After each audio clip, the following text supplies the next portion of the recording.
Number 1. Philip Chism. She was a young, well-loved math teacher who stayed late to help her students. He was a quiet 14-year-old who had just moved from Tennessee to Massachusetts, trying to adjust to a new school and a new life.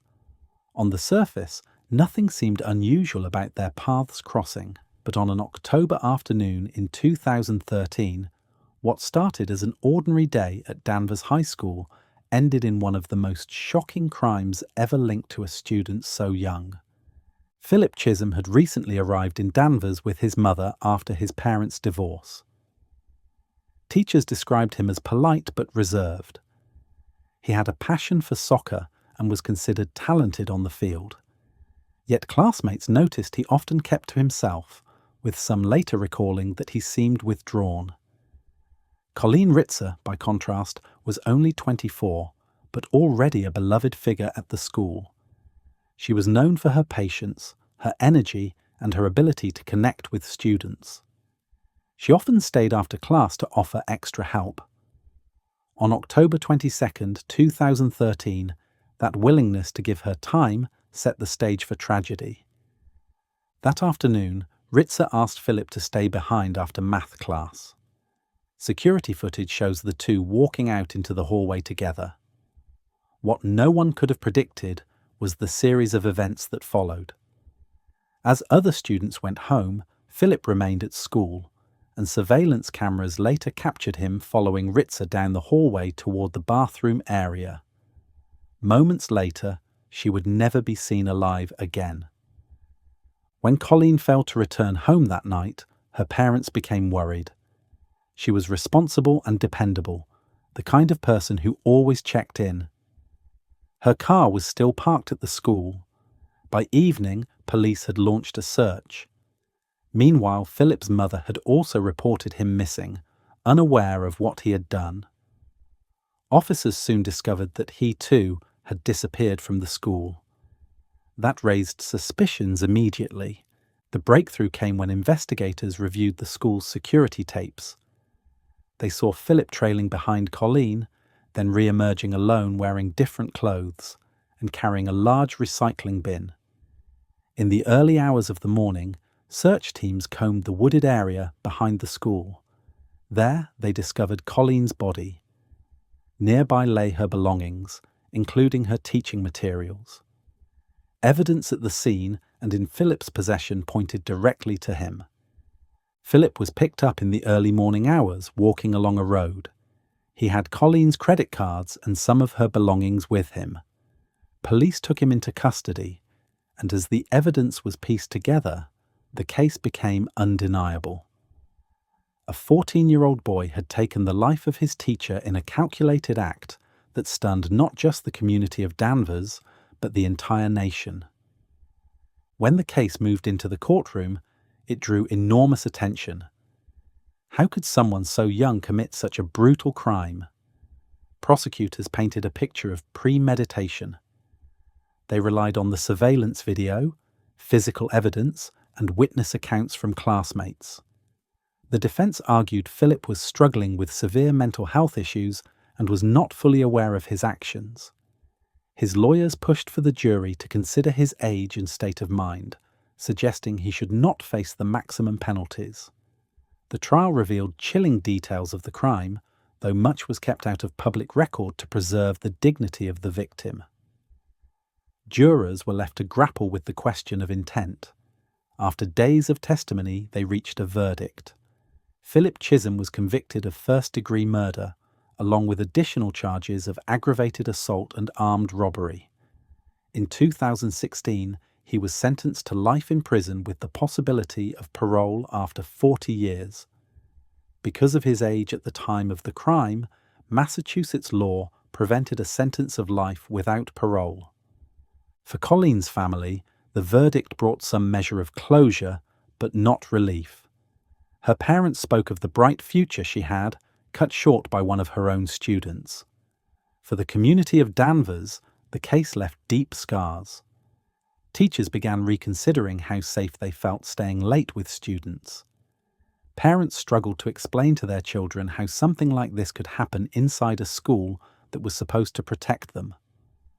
Today, Philip Chism remains in prison, serving what will likely be the majority of his life behind bars. Colleen Ritzer's legacy, however, lives on. Her family established scholarships in her name to support students pursuing teaching careers, ensuring her love of education continues to inspire others. The story of Philip Chism is not just one of crime, but of contrast. A promising teacher whose dedication became her undoing, and a teenager whose silence hid a darkness no one around him could see. It raises haunting questions about how much we can ever know the people around us, and how, sometimes, the most ordinary settings can conceal the most extraordinary dangers. Number 2. Aiden Fucci. She was a bright, energetic 13-year-old who loved cheerleading and was known for her kindness. He was a classmate, only a year older, who came from the same community and walked the same streets. On Mother's Day in 2021, the quiet suburb of St. Johns County, Florida, became the center of national attention when one of the youngest and most shocking cases in recent history unfolded. Tristan Bailey lived with her parents and siblings in a close-knit neighborhood. She was popular among friends and admired for her strong spirit. Her family often described her as a girl with drive, someone who never gave up on her goals. Aiden Fucci, then 14, lived nearby. He was in the same school, but unlike Tristan, classmates later said he was sometimes troubled and often drawn to darker conversations. Even at that age, there were reports that he spoke about violence and fantasies of hurting others. Most people didn't take him seriously. On the evening of May 8, 2021, Tristan spent time with friends in her neighborhood. Late at night, she was last seen leaving with Aiden. Surveillance cameras and witnesses later confirmed the two walked together in the early morning hours. That was the last time anyone saw Tristan alive. When she didn't return home the next morning, her family grew alarmed. They reported her missing, and within hours, the community mobilized. Volunteers searched fields, wooded areas, and retention ponds. Flyers and social media posts spread her picture quickly. The turning point came when investigators obtained neighborhood surveillance video. It showed Aiden and Tristan walking together around 1:15 a.m. Roughly 2 hours later, another camera captured Aiden walking alone, carrying his sneakers in his hands. His clothing looked disheveled, and something was clearly wrong. This footage, combined with his inconsistent statements to investigators, immediately raised suspicion. By later that afternoon, Tristan's body was discovered in a wooded area not far from her home. When deputies questioned Aiden, he initially denied knowing what had happened, but in the back of the patrol car, a chilling moment occurred. While recording himself on Snapchat, he made a comment asking if anyone had seen Tristan recently, smirking into the camera. That video would later become part of the public record and sparked outrage nationwide. Investigators soon recovered physical evidence linking him to the crime, including his clothing and the weapon used. The case quickly gained national attention, not only because of the ages of those involved, but also because of the brutality and apparent lack of remorse. Prosecutors argued that Aiden had planned the attack, pointing to his history of disturbing comments to friends. Defense attorneys, however, emphasized his age, claiming he was immature, unstable, and not fully capable of understanding the consequences of his actions. Despite his youth, prosecutors made the decision to charge him as an adult. In early hearings, Aiden appeared in court in an orange jumpsuit, often looking expressionless. The Bailey family, in contrast, filled the courtroom with a sea of teal, Tristan's favourite colour, wearing matching shirts to show unity and strength. The community's grief was palpable, and the question everyone wrestled with was how a boy of 14 could carry out such a calculated act. In February 2023, Aiden Fucci pleaded guilty to first-degree murder. The plea avoided a lengthy trial, but it didn't spare him from the harshest of sentences. During the sentencing hearing, the Bailey family gave emotional statements describing the devastating loss of a daughter and sister. Prosecutors presented evidence of Aiden's planning and his fascination with violence. The judge ultimately sentenced him to life in prison, with the possibility of review after 25 years, as required by law for juvenile offenders. The sentencing hearing was broadcast widely, with many focusing on Aiden's lack of reaction as the punishment was read. For the Bailey family, while justice had been served, it could never replace the vibrant life of Tristin. Her cheer team and school honoured her memory with tributes, and her family continues to speak about the importance of protecting children and raising awareness about warning signs. Today, Aiden Fucci remains in a Florida prison, serving what will likely be most of his life behind bars. The case remains a reminder of how quickly a community can be shattered, how fragile trust can be, and how even in the most ordinary settings, unimaginable acts can take place.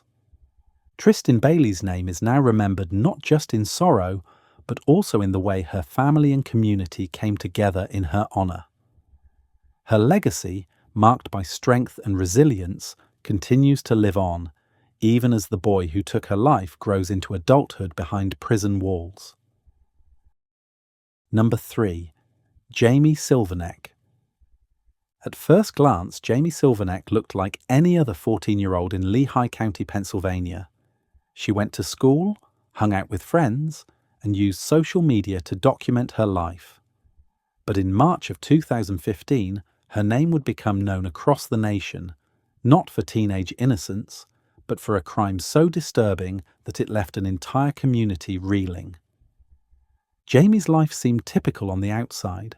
She was in 8th grade, came from a suburban family, and was described by classmates as outgoing and lively. But beneath the surface, Jamie was leading a secret life. She had started a relationship with a man nearly twice her age, a 20-year-old soldier named Caleb Barnes. The connection began through social media and quickly escalated. Jamie, only a young teenager, convinced herself that she and Barnes were in love. For her, he was a kind of escape from the rules of home and the normal limits of being 14. Her mother, Cheryl Silvonek, became increasingly worried. Cheryl tried to intervene, warning her daughter that the relationship was inappropriate and dangerous. But instead of listening, Jamie began to view her mother as the obstacle standing in the way of the romance she wanted to keep. This conflict escalated until Jamie made a shocking decision. She would eliminate her mother. On the night of March 13th, 2015, Jamie, Caleb, and Cheryl went out to a concert together. Cheryl likely believed she was supervising her daughter while also keeping an eye on the older boyfriend. But after the show, the situation turned deadly. In the family SUV, Caleb attacked Cheryl in the passenger seat while Jamie sat in the back. Prosecutors later revealed that Jamie encouraged him and even helped by handing him what he needed during the attack. Within moments, Cheryl was gone. The pair now faced the problem of what to do next. In the early morning hours, they drove Cheryl's body to a wooded area near Allentown. There, they attempted to cover up what had happened by concealing the evidence. They returned home and tried to act as though nothing had changed. But Cheryl's absence was immediately noticed. Friends and relatives became alarmed when she didn't answer her phone or return messages. Investigators quickly focused on Jamie and Caleb. Neighbours reported seeing the soldier with the teenager, and Jamie's social media messages revealed the depth of their relationship. When police interviewed Jamie, her story was inconsistent. She tried to downplay her involvement, but evidence from her phone and from Caleb's testimony revealed the truth. The couple had planned Cheryl's death in advance. The arrest made headlines across Pennsylvania and soon the country. People were stunned that a girl so young could be wrapped up in such a crime and that she would turn against her own mother. Reporters flooded the courthouse, documenting every hearing. Prosecutors charged Jamie as an adult, pointing to the seriousness of the crime and her role in helping plan it. During the trial, the defense argued that Jamie was manipulated by an older man who had groomed her and convinced her to take part. They painted her as a vulnerable teenager who was overwhelmed by pressure and infatuation. But prosecutors countered with the cold reality of her own words. Text messages between Jamie and Caleb showed her discussing the plan, encouraging him, and later expressing relief that her mother was gone. Faced with overwhelming evidence, Jamie eventually entered a guilty plea to third-degree murder, criminal conspiracy, and evidence tampering. In 2016, a judge sentenced her to 35 years to life in prison. Because of her age, she will one day have the chance for parole, but that possibility won't come until she is much older. Caleb Barnes, tried separately, was convicted of first-degree murder and sentenced to life without parole. The courtroom scenes were emotional.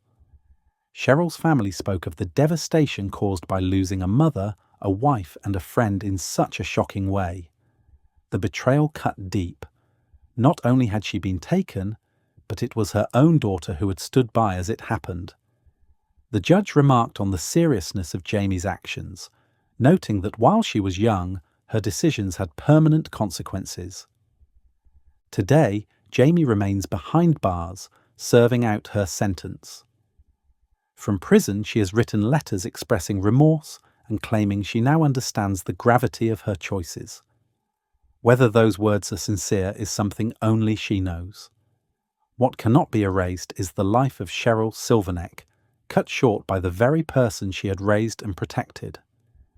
The story of Jamie Silvonek lingers because it strikes at the heart of what feels unthinkable: a child betraying a parent.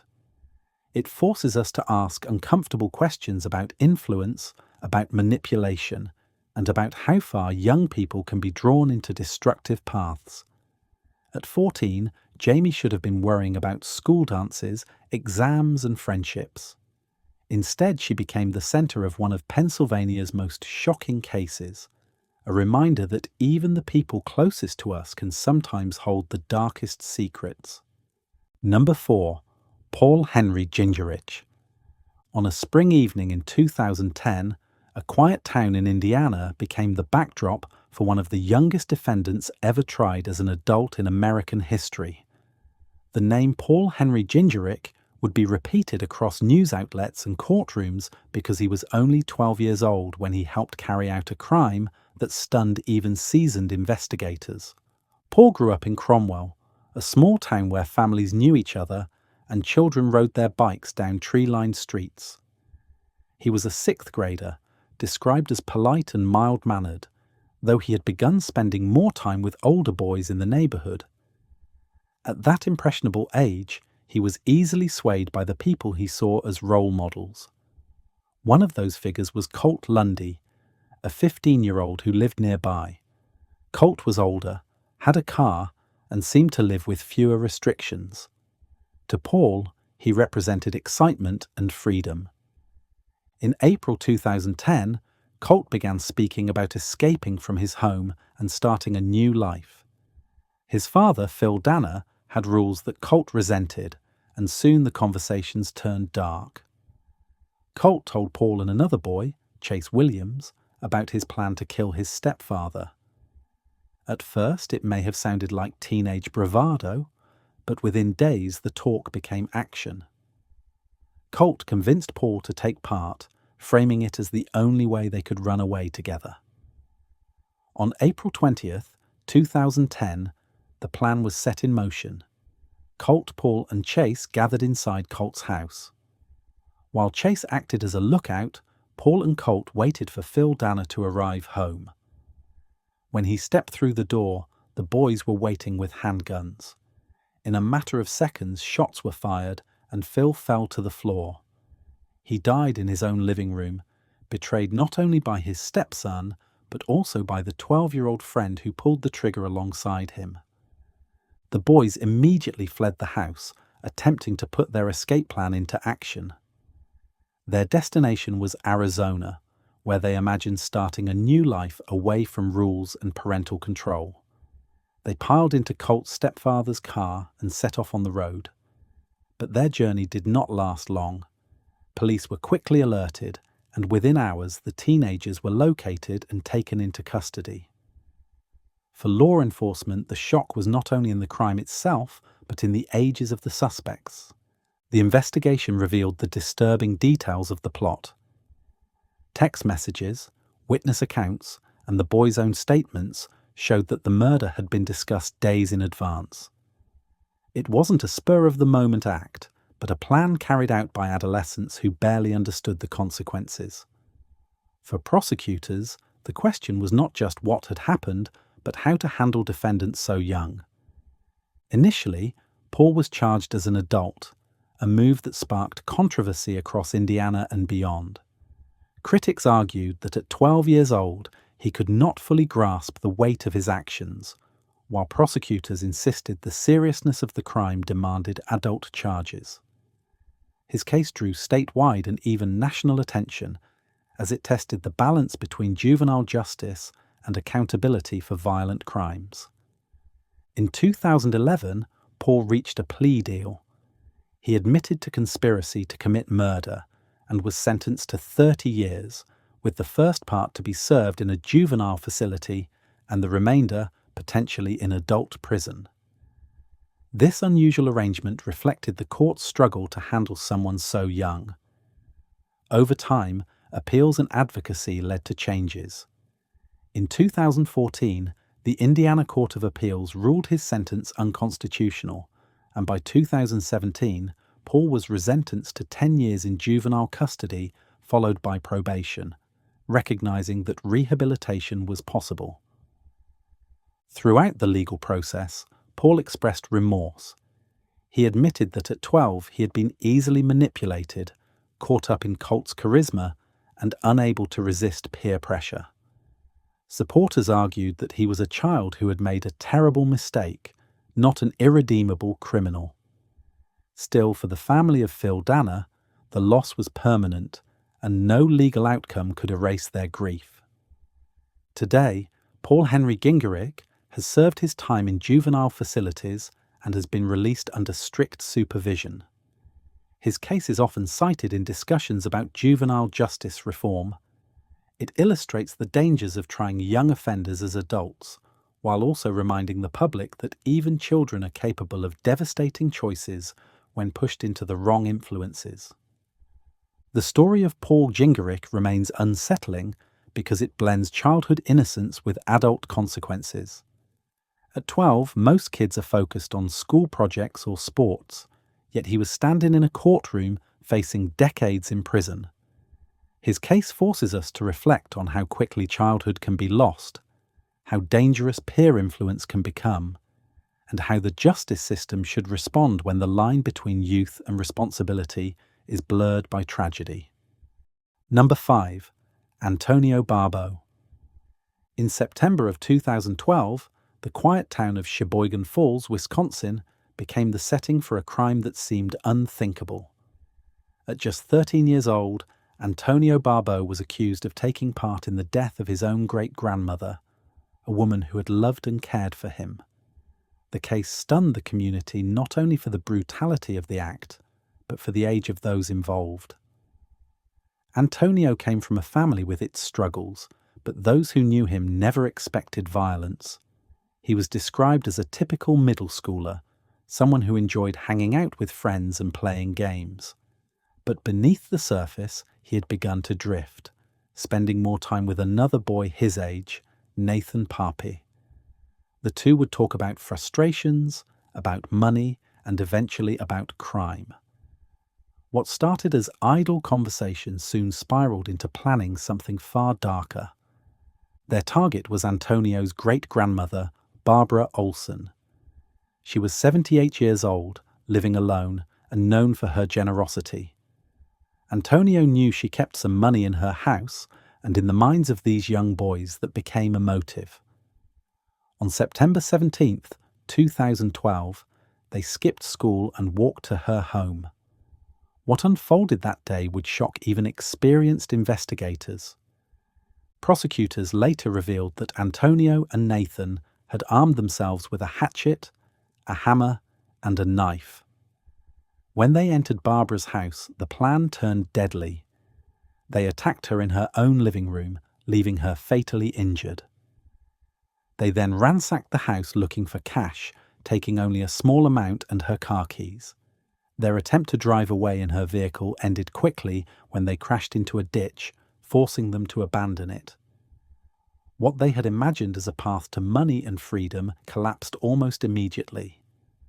When Barbara Olson failed to answer calls or appear for church, her body was discovered by family members who went to check on her. The scene was devastating. Police were quickly called, and suspicion turned to Antonio when it was revealed that his great-grandson had been seen near the home. Within days, both Antonio and Nathan were arrested. Despite their young ages, the evidence against them was overwhelming.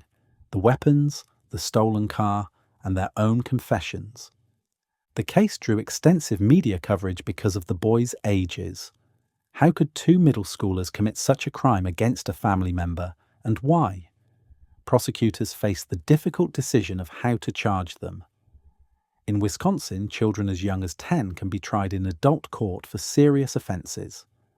Both boys, at just 13, were charged with first-degree intentional homicide. Court proceedings were heavily covered, with reporters filling the courtroom as these two young teens appeared in orange jumpsuits, often looking small and overwhelmed at the defence table. The defence teams argued that the boys were immature, incapable of fully understanding their actions, and should be treated within the juvenile system. The prosecution emphasised the severity of the crime and the need for accountability. In 2014, Antonio Barbeau entered a plea deal. He pleaded no contest to first-degree intentional homicide. The judge sentenced him to life in prison with eligibility for parole after 35 years. That means he will not even be considered for release until he is in his late 40s. Nathan Pape, tried separately, was found guilty by a jury and received a similar sentence. For the family, the tragedy was twofold. They had lost a beloved grandmother, and at the same time, a 13-year-old relative was locked away for life. Barbara Olson was remembered as a kind woman who always helped those around her, a churchgoer who welcomed her great-grandson into her home without hesitation. That trust was betrayed in the worst possible way. Today, Antonio serves his sentence in a Wisconsin prison.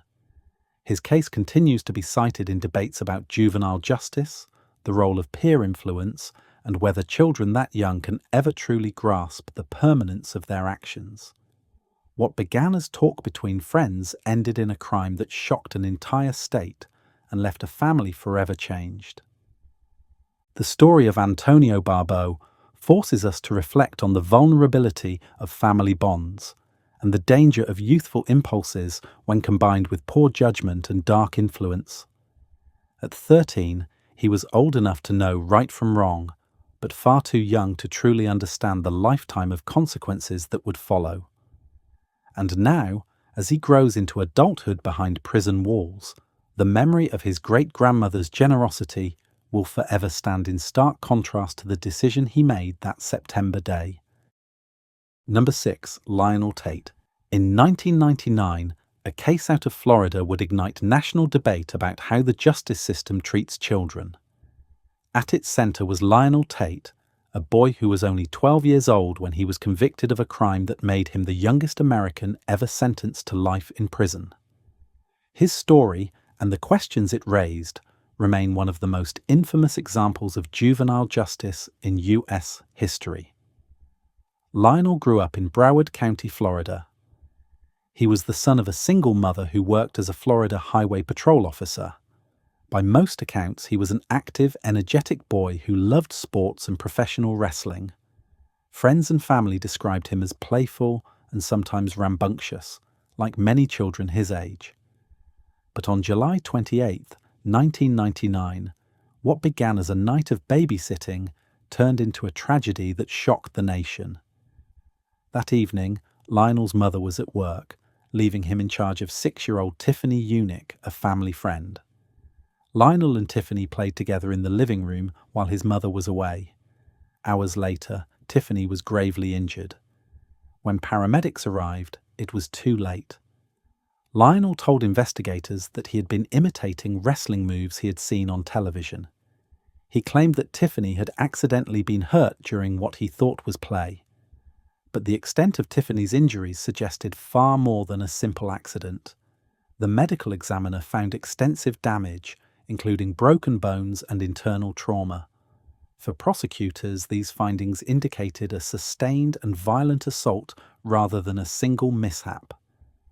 The state charged Lionel with first-degree murder. The decision stunned many, a 12-year-old facing the same charge as an adult in a homicide case. The trial drew enormous media attention. Prosecutors argued that Lionel had intentionally inflicted fatal injuries, emphasizing the severity and number of wounds. The defense countered that he was only a boy reenacting moves he had seen on television, lacking the understanding of how dangerous his actions were. They stressed that he had no prior history of violence and that he did not fully comprehend death or injury. In January 2001, a jury found Lionel Tate guilty of first-degree murder.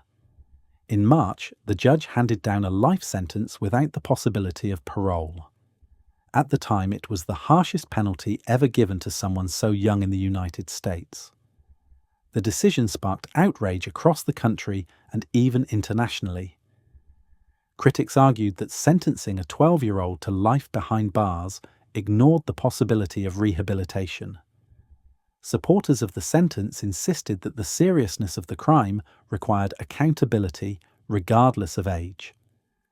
The case became a flashpoint in discussions about children and the law. News networks, talk shows, and legal experts debated whether Lionel should have been tried as an adult. Human rights organizations and child advocacy groups called the sentence cruel and unusual. Even professional wrestlers spoke publicly, expressing regret that their entertainment product had been linked to such a tragedy. In 2004, after years of appeals, a Florida appeals court overturned Lionel's conviction. Judges ruled that he had not received a fair trial because his mental competency had not been properly evaluated. A plea deal was reached, and Lionel was released after serving 3 years in juvenile custody. At that point, he was still only 17. His release reignited debate, with some feeling justice had been undone, while others saw it as a second chance for a child who never should have faced adult punishment in the first place. Unfortunately, Lionel's story did not end there. In the years following his release, he found himself repeatedly in trouble with the law. In 2005, he was arrested for threatening another child with a knife. In 2006, he was caught violating probation.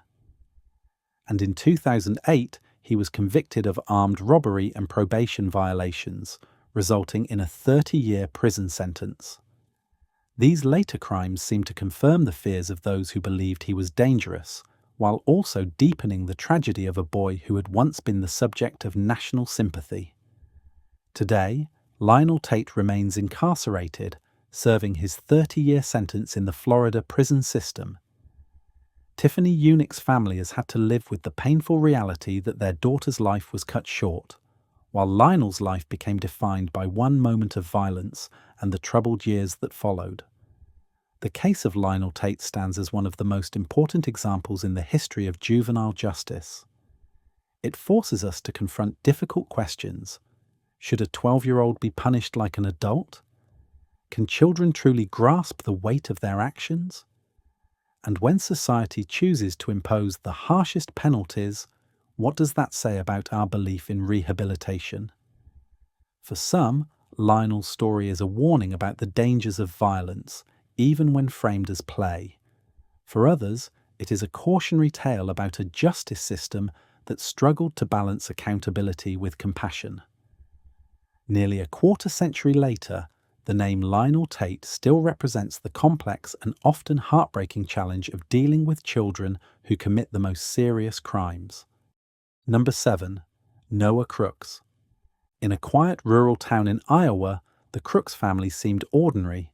They lived in a modest home surrounded by farmland where life moved slowly and neighbors knew one another. Inside that home, however, a storm was brewing between a 13-year-old boy and his mother. On March 24th, 2012, that storm broke in a way that would leave investigators stunned and a community shaken.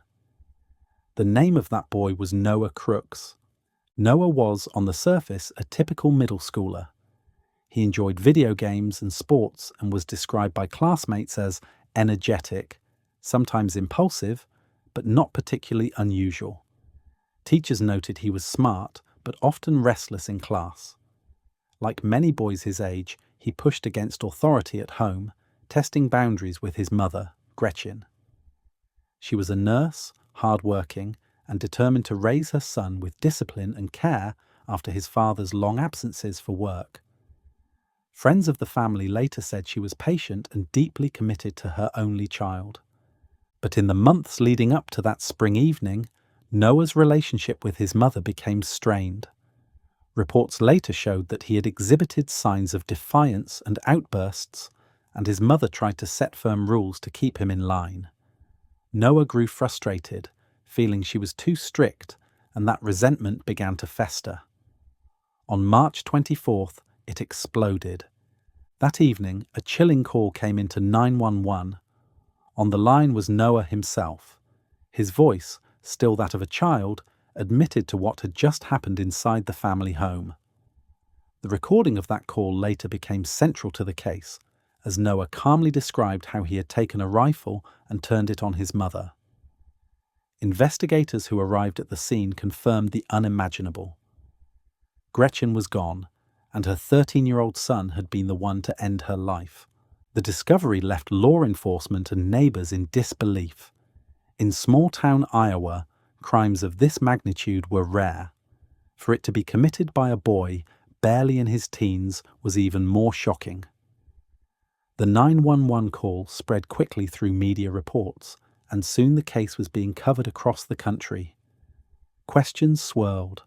What could drive a boy so young to take such an irreversible step? The investigation revealed that Noah had used a semi-automatic rifle kept in the home. He admitted to firing it at his mother after an argument, and he made no attempt to flee the scene.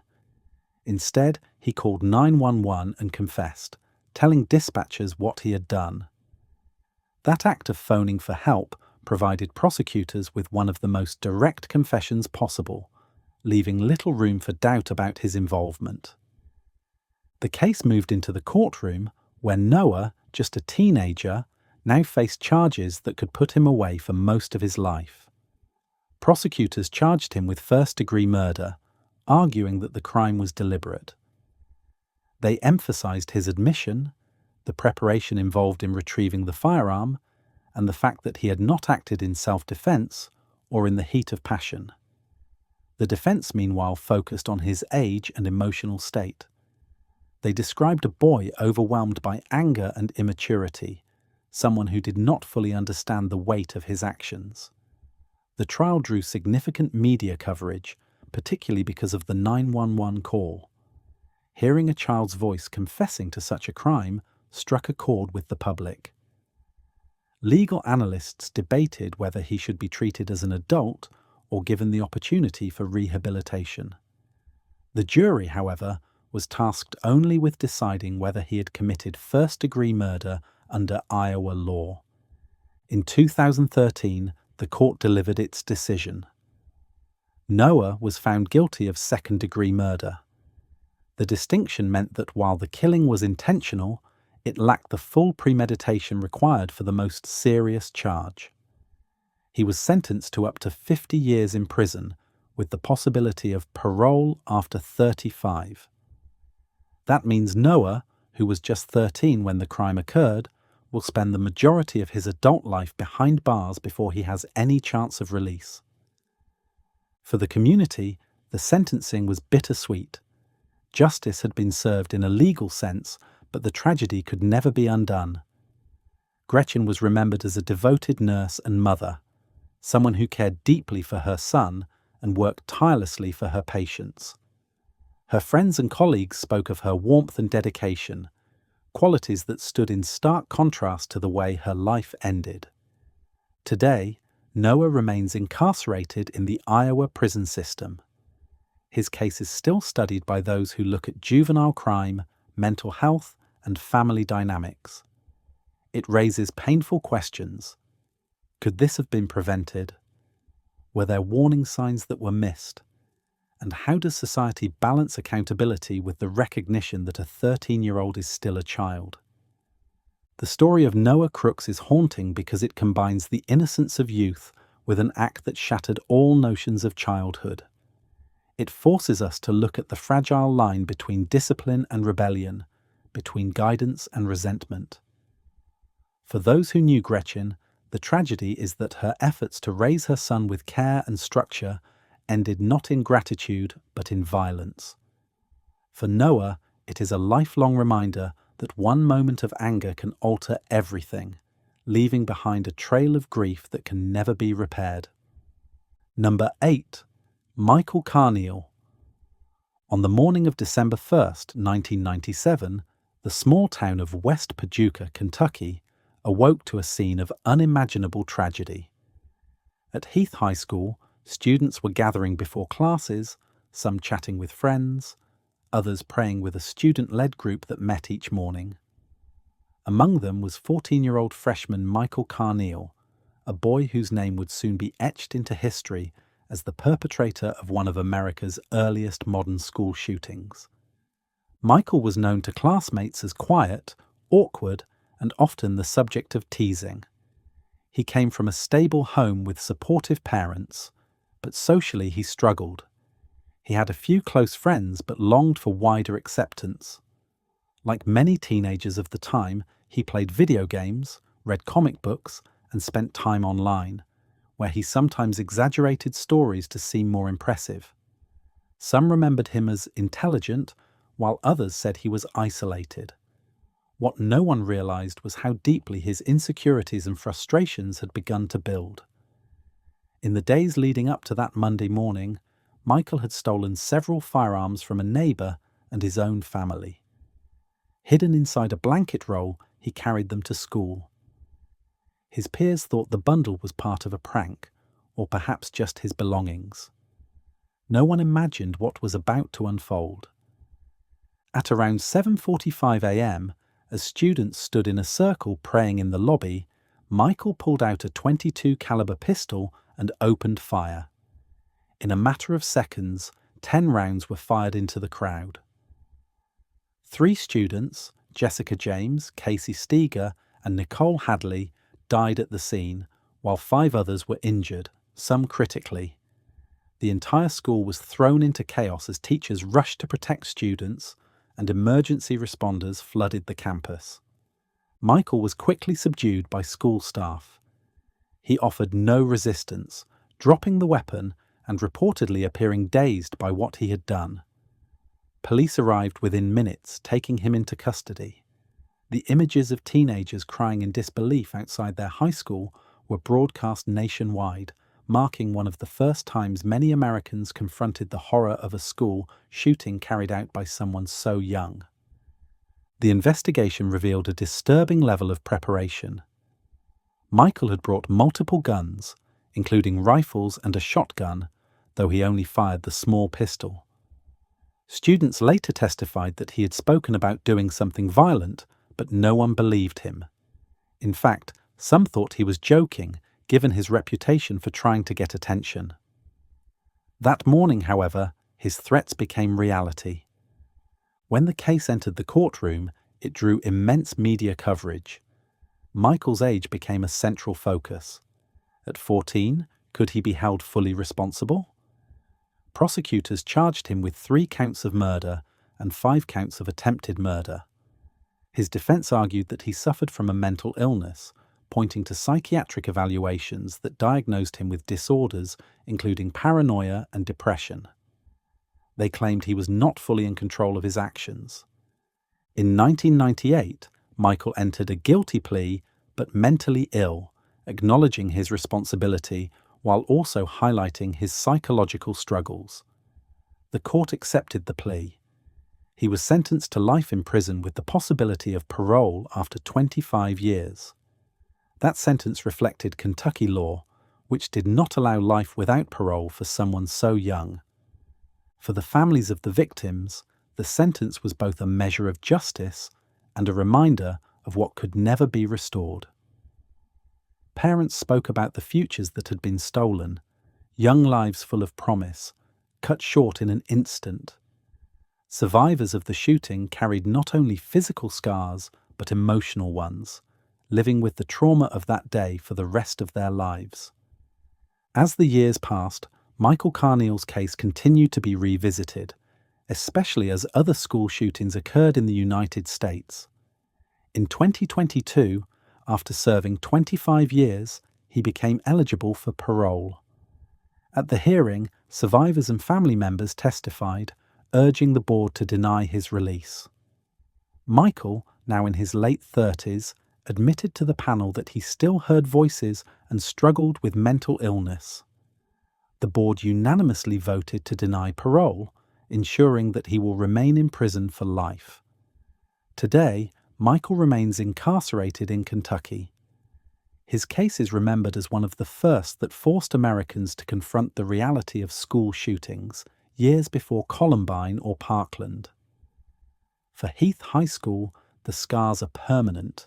Memorials stand for the victims, and every December 1st, the community gathers to remember those lost and to reflect on the fragility of safety in places once thought secure.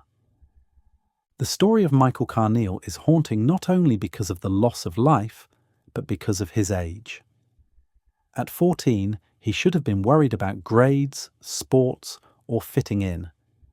Instead, he made a choice that destroyed lives, altered his community forever, and began a tragic pattern that the nation continues to grapple with today. Number 9. Jesse Osborne. On September 28, 2016, the small town of Townville, South Carolina, became the site of a tragedy that drew national headlines. At just 14 years old, Jesse Osborne carried out a violent act that began in his own home and ended at an elementary school filled with children. His name is now etched into the history of juvenile crime in America as one of the youngest school shooters in recent memory. Jesse's early life appeared troubled from the start. He was described as quiet, often withdrawn, and sometimes bullied by classmates. Friends later recalled that he could be friendly, but also had a fascination with violence. Online, he posted disturbing comments and shared dark fantasies. His home life was fractured as well. His relationship with his father, Jeffrey Osborne, was complicated. Jesse struggled with feelings of isolation and anger, emotions that would ultimately culminate in tragedy. On that September morning in 2016, Jesse waited for his father to return home. When Jeffrey walked into the garage, Jesse pulled out a handgun and fired. His father died at the scene, and Jesse fled in his truck. What makes the crime even more chilling is what Jesse chose to do next. Instead of running away, he drove to Townville Elementary School, only a few miles from his home, armed with 2 handguns and a plan. At the school, it was a normal day. Children were outside at recess, teachers supervising the playground. Suddenly, Jesse pulled up and began firing into the group. Panic erupted as teachers rushed to shield students. 6-year-old Jacob Hall was struck and fatally wounded, while 2 other students and a teacher were injured. In the chaos, a volunteer firefighter tackled Jesse, restraining him until law enforcement arrived. His rampage had lasted only minutes but left a lifetime of grief. The news spread quickly. A teenager had killed his father and then targeted an elementary school. The story shocked the nation, bringing back painful memories of other school shootings. For South Carolina, it was one of the darkest days in recent memory. The focus immediately turned to Jesse's motives. Investigators discovered a disturbing online trail. He had researched school shootings, idolized past gunmen, and expressed a desire to carry out an attack of his own. Friends later testified that he had spoken about wanting to kill children, but no one believed he was serious. The legal process was lengthy and closely covered by the press. Prosecutors charged Jesse as an adult with murder, attempted murder, and weapons violations. They presented a case showing careful planning and premeditation, emphasizing his online postings and the chilling fact that he had first killed his father before targeting the school. The defense argued that Jesse was mentally ill, struggling with depression and personality disorders. They claimed he did not fully comprehend the weight of his actions and should be considered for treatment rather than life in prison. In 2019, Jesse pleaded guilty to all charges. The courtroom was filled with families of the victims, including Jacob Hall's parents, who spoke about the pain of losing their 6-year-old son. Teachers described the terror of that day and the bravery of those who tried to protect their students. The judge listened to days of testimony before handing down the sentence. Life in prison without the possibility of parole, plus an additional 30 years. Jesse, just a teenager, was condemned to spend the rest of his life behind bars. The ruling reflected the seriousness of his crimes and the devastation they caused. For many, it was a necessary outcome. The community could not risk his release, and the families of the victims needed to see accountability. Still, the case sparked renewed debate about how to handle juvenile offenders who commit adult crimes. Should a 14-year-old be locked away forever, or is there always some potential for rehabilitation? The judge, weighing all the evidence, concluded that Jesse's actions were so severe that society required permanent protection. Today, Jesse Osborne is incarcerated in the South Carolina prison system. His case continues to be discussed in legal circles, particularly when it comes to juvenile sentencing.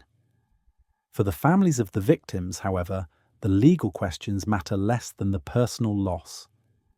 Jacob Hall's classmates have grown older, but he will forever remain 6. His parents keep his memory alive with community events and advocacy, ensuring that his short life is never forgotten. The story of Jesse Osborne remains haunting because of its scale and senselessness. A boy, barely a teenager, destroyed not only his own life, but the lives of his father, a child at school, and the innocence of an entire community. It serves as a reminder that danger can emerge even from those who seem too young to comprehend it, and that vigilance, both at home and in schools, is crucial.